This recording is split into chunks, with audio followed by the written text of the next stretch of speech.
ಅವರು the best Daksha police ಅಧಿಕಾರಿ ಅಂತ ಹೆಮ್ಮೆಯಿಂದ ಹೇಳೋದಕ್ಕೆ ಎಸಿಪಿ ಚಂದನ್ ಹಾಗೆ ಗಿರೀಶ್ ನಾಯಕ್ ಅವರು ಇದೀಗ ಮುಂದಾಗಿದ್ದಾರೆ. ದರ್ಶನ್ನ ಹೆಡೆಮೂರಿ ಕಟ್ಟಿದಂತ ಎಸಿಪಿ ಚಂದನ್ ಅವರ ಸ್ಫೂರ್ತಿ ಯಾರು? ಯಾರು ಆ ನಾಯಕ? ಅವರ ಹಿಂದೆ ಯಾರಿದ್ರು? ಯಾರು ಅವರ ಸ್ಫೂರ್ತಿ? ಹಾಗಾದ್ರೆ ಪುನೀತ್ ರಾಜ್ಕುಮಾರ್ ಅವರು. ಎಸಿಪಿ ಚಂದನ್ ಅವರು ನೀನ್ಯಾರು, ನೀನ್ ಏನ್ ಕತೆ ನನಗೆಲ್ಲವೂ ಕೂಡ ಗೊತ್ತು, ಜೀಪ್ ಹತ್ತು ಅಂದಿದಷ್ಟೇ ತಂಡ, ಅವಾಗ ದರ್ಶನ್ ಅವರು ತಂಡ ಆಗೋಗ್ತಾರೆ. ದರ್ಶನ್ ಅಂತ ನಟನನ್ನ ಅರೆಸ್ಟ್ ಮಾಡೋದಕ್ಕೆ ಹಾಗೆ ಸಾಕ್ಷಿಗಳನ್ನ ಕೂಡಿ ಹಾಕೋದಕ್ಕೆ ಒಂದೆರಡು ದಿನದಲ್ಲಿ ಸಹಜವಾದ ಮಾತಲ್ಲ ಬಿಡ್ರಿ. ಹಾಯ್ ಹಲೋ ನಮಸ್ಕಾರ, ಸ್ಪೀಡ್ ನ್ಯೂಸ್ನ ವಿಶೇಷ ಕಾರ್ಯಕ್ರಮಕ್ಕೆ ಸ್ವಾಗತ. ನಾನು ಸಿರಾಜ್ ಪಾಲಿಕಾರ್. ದರ್ಶನ್ ಕೇಸ್ ವಿಚಾರಕ್ಕೆ ಸಂಬಂಧಪಟ್ಟ ಹಾಗೆ ನಾವು ನೋಡ್ತಾ ಹೋದ್ರೆ ದಿನಕ್ಕೊಂದು ಅಪ್ಡೇಟ್ ಸಿಗ್ತಾ ಇದೆ. ಬಟ್ ಇಲ್ಲಿ ಇಬ್ಬರು ಪೊಲೀಸ್ ಅಧಿಕಾರಿಗಳನ್ನ ನಾವು ಮೆಚ್ಚಲೇಬೇಕಾಗಿರುವಂಥದ್ದು. ಯಾಕಂದ್ರೆ ಕೊಂಚ ಏನಾದರೂ ಯಾಮಾರಿದ್ರೆ ಪ್ರಮುಖ ಆರೋಪಿಗಳು ಏನಾದ್ರೆ ಮಿಸ್ ಆಗಿಬಿಡ್ತಿದ್ರು. ಬಟ್ ಇದೀಗ ಏನಾಗ್ತಾ ಇದೆ ಅಂತಂದ್ರೆ ಎಸಿಪಿ ಚಂದನ್ ಹಾಗೆ ಗಿರೀಶ್ ನಾಯಕ್ ಅವರು ಮಾಡಿರುವಂಥ ಕಾರ್ಯ ಇದೀಗ ಎಲ್ಲ ಪೊಲೀಸ್ ಅಧಿಕಾರಿಗಳಿಗೆ ಒಂದಿಷ್ಟು ಸೆಲ್ಯೂಟ್ ಹೊಡಲೇಬೇಕಾಗಿರುವಂಥ ಪರಿಸ್ಥಿತಿ ನಿರ್ಮಾಣ ಆಗಿದೆ. ಯಾಕಂದ್ರೆ ಅವ್ರು ಮಾಡಿರುವಂಥ ಕಾರ್ಯನೇ ಹಾಗೆ ಕಣ್ರಿ. ಏನಾದರೂ ಕೊಂಚ ಯಾಮಾರ್ಬಿಟ್ಟಿದ್ರೆ ಪ್ರಭಾವಿ ವ್ಯಕ್ತಿಗಳು, ಪ್ರಭಾವಿ ನಾಯಕ, ಸ್ಟಾರ್ ಎಲ್ಲರೂ ಕೂಡ ಯಾರು ಮೇನ್ ಆರೋಪಿ ಇದ್ದಾರೆ ಅದನ್ನ ನಾವು ಮರಿಬೇಕಾದಂಥ ಪರಿಸ್ಥಿತಿ ಇತ್ತು. ಬಟ್ ಪೊಲೀಸ್ ಅಧಿಕಾರಿಗಳ ಚಾಣಾಕ್ಷತೆ ಮತ್ತೊಮ್ಮೆ ಸಾಬೀತಾಗಿದೆ. ಯಾಕಂದ್ರೆ ಅವರು ದ ಬೆಸ್ಟ್ ದಕ್ಷ ಪೊಲೀಸ್ ಅಧಿಕಾರಿ ಅಂತ ಹೆಮ್ಮೆಯಿಂದ ಹೇಳೋದಕ್ಕೆ ಎಸಿಪಿ ಚಂದನ್ ಹಾಗೆ ಗಿರೀಶ್ ನಾಯಕ್ ಅವರು ಇದೀಗ ಮುಂದಾಗಿದ್ದಾರೆ. ಬಟ್ ಇದೀಗ ಗಿರೀಶ್ ನಾಯಕ್ ಅವರು ಹಾಗೆ ಎಸಿಪಿ ಚಂದನ್ ಅಂದ್ರೆ ಎಸಿಪಿ ಚಂದನ್ ಅವರು ಆಡಿರುವಂತ ಮಾತು ಸಖತ್ ವೈರಲ್ ಕೂಡ ಆಗ್ತಾ ಇದೆ. ಯಾಕಂದ್ರೆ ದರ್ಶನ್ನ ಹೆಡೆಮೂರಿ ಕಟ್ಟಿದಂತ ಎಸಿಪಿ ಚಂದನ್ ಅವರ ಸ್ಫೂರ್ತಿ ಯಾರು? ಯಾರು ಆ ನಾಯಕ? ಅವರ ಹಿಂದೆ ಯಾರಿದ್ರು? ಬಟ್ ಇಲ್ಲಿ ಅವರ ಸಿನಿಮಾಗಳನ್ನು ನೋಡಿ ನಾನು ಕೂಡ ಪೊಲೀಸ್ ಅಧಿಕಾರಿ ಆದೆ ಅನ್ನುವಂಥ ಎಸಿಪಿ ಚಂದನ್ ಆಡಿದಂಥ ಒಂದು ಮಾತು ಸಖತ್ ವೈರಲ್ ಆಗ್ತಾ ಇದೆ. ಒಂದಿಷ್ಟು ರಾಜ್ಕುಮಾರ್ ಅವರ ಅಕಾಡೆಮಿಯಲ್ಲಿ ವಿದ್ಯಾರ್ಥಿಗಳಿಗೆ ಸಂಬಂಧಪಟ್ಟ ಹಾಗೆ ಮಾತಾಡುವಂಥ ಸಂದರ್ಭದಲ್ಲಿ ಎಸಿಪಿ ಚಂದನ್ ಅವರು ಮಾತಾಡಿರುವಂಥ ಮಾತು. ಎಸಿಪಿ ಚಂದನ್ ಮೂಲತಃ ಅವರು ಕೂಡ ಮೈಸೂರದವರೇ ಅನ್ನುವಂಥ ಮಾಹಿತಿ ಕೂಡ ಒಂದಿಷ್ಟು ನಮಗೆ ಗೊತ್ತಾದಂಥ ಸಂದರ್ಭದಲ್ಲಿ ಅವರು ಆಡಿರುವಂಥ ಮಾತು. ಯಾರು ಅವರ ಸ್ಫೂರ್ತಿ? ಹಾಗಾದರೆ ಪುನೀತ್ ರಾಜ್ಕುಮಾರ್ ಅವರು. ಯಾಕಂದರೆ ಪುನೀತ್ ರಾಜ್ಕುಮಾರ್ ಅವರ ಸಿನಿಮಾಗಳು ಎಲ್ಲರಿಗೂ ಕೂಡ ಸ್ಫೂರ್ತಿದಾಯಕ. ಪುನೀತ್ ರಾಜ್ಕುಮಾರ್ ಅವರ ಸಿನಿಮಾಗಳು ಎಲ್ಲರಿಗೂ ಕೂಡ ಸ್ಫೂರ್ತಿದಾಯಕ ಸಿನಿಮಾಗಳು.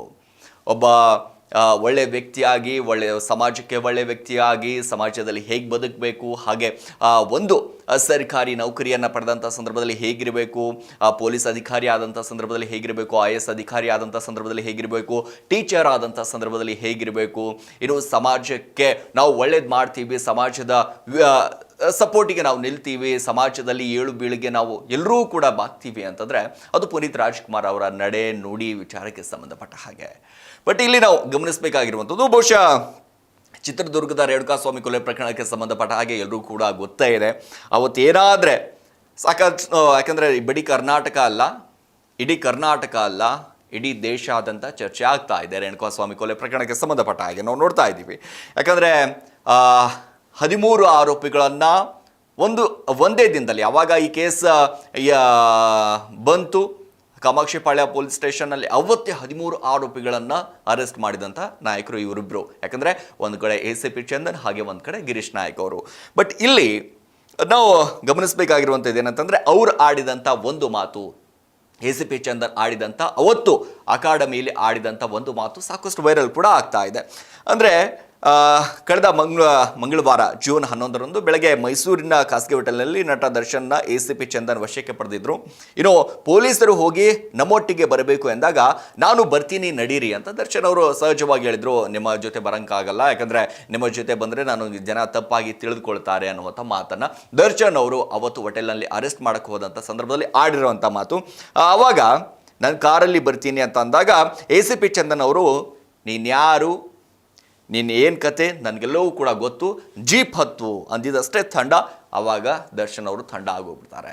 ಏನಪ್ಪ ಗುರು ಇವನು ಹಿಂಗೆ ಮಾತಾಡ್ತಾ ಇದ್ದಾನೆ?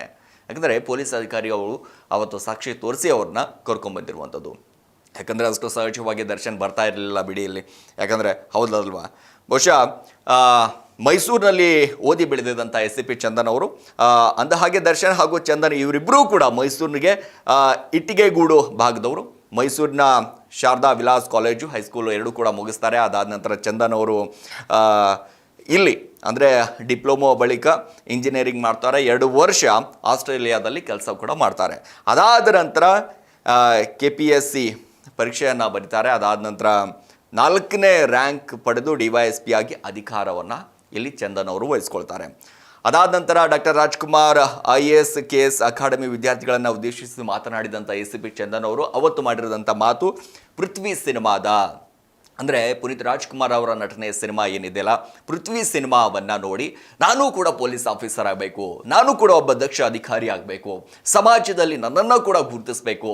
ಯಾಕಂದರೆ ಇಲ್ಲಿ ಪುನೀತ್ ರಾಜ್ಕುಮಾರ್ ಅವರ ಸಿನಿಮಾಗಳನ್ನು ಪ್ರೇರೇಪಣೆ ಮಾಡಿ ನಾನು ಕೂಡ ಪುನೀತ್ ರಾಜ್ಕುಮಾರ್ ಅವರ ಥರ ಒಂದು ಕಡೆ ದಕ್ಷ ಅಧಿಕಾರಿ ಆಗಬೇಕು, ನಾನು ಕೂಡ ಪೊಲೀಸ್ ಅಧಿಕಾರಿ ಆಗಬೇಕು, ನಾನು ಕೂಡ IAS ಅಧಿಕಾರಿ ಆಗಬೇಕು, ನಾನು ಕೂಡ ಶಿಕ್ಷಕನಾಗಬೇಕು ಅನ್ನೋದಂಥ ಅದೆಷ್ಟೋ ಪುನೀತ್ ಅಭಿಮಾನಿಗಳು ಕೂಡ ಇದ್ದಾರೆ. ಆದರೆ ಅದರಲ್ಲಿ ACP ಚಂದನ್ ಅವರು ಕೂಡ ಒಂದು.